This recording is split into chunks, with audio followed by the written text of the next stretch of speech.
안녕하세요. 적폐청산입니다. 강제 입원 의혹 설명 못해서 불리했다.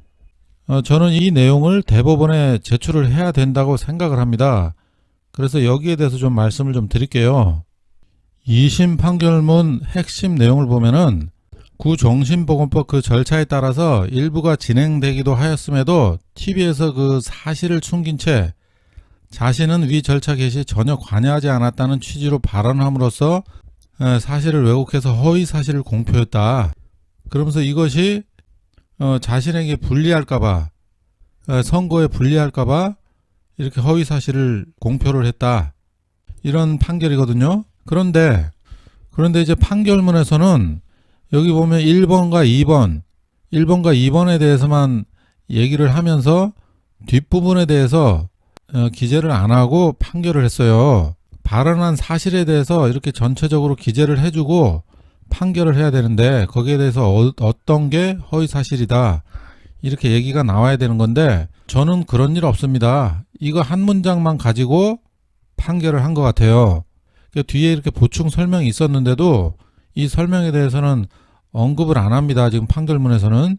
어쨌든 그렇다 그러더라도 예를 들어 여기서 이 강제 진단에 대해서 이재명 지사가 좀 더 자세하게 설명할 시간이 있었다 그러면은 그것이 합법적인데 판결문에서도 그것이 합법적인 절차라고 얘기를 했잖아요. 그래서 이재명 지사가 자세한 설명을 했다 한다면은 전혀 불리한 상황이 아니었다.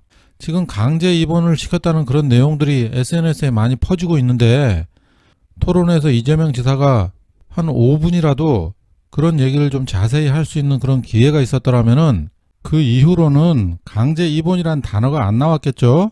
그런데 그런 말할 수 있는 기회가 사실 더 없었기 때문에 이재명 지사가 그런 얘기를 더 자세히 못했기 때문에 오히려 더 불리해진 것이다. 그런 얘기를 해야 될 것 같아요. 지금 1분도 안 되는 그 시간에 얘기를 했을 때도 아까 봤듯이 김영환이가 이렇게 말을 끊는데 자 7번에 시간을 아끼셔야겠습니다. 이런 식으로 말을 끊잖아요.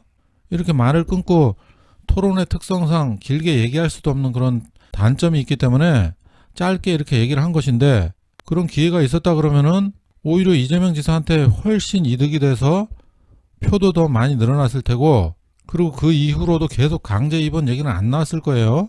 뭐 대법원 말대로 절차에 관여한 거를 자세히 얘기할 수 있었다 그러면은 처음부터 자세히 설명을 할 수가 있었다 그러면은 이재명 지사에게 전혀 불리할 게 없다는 얘기죠.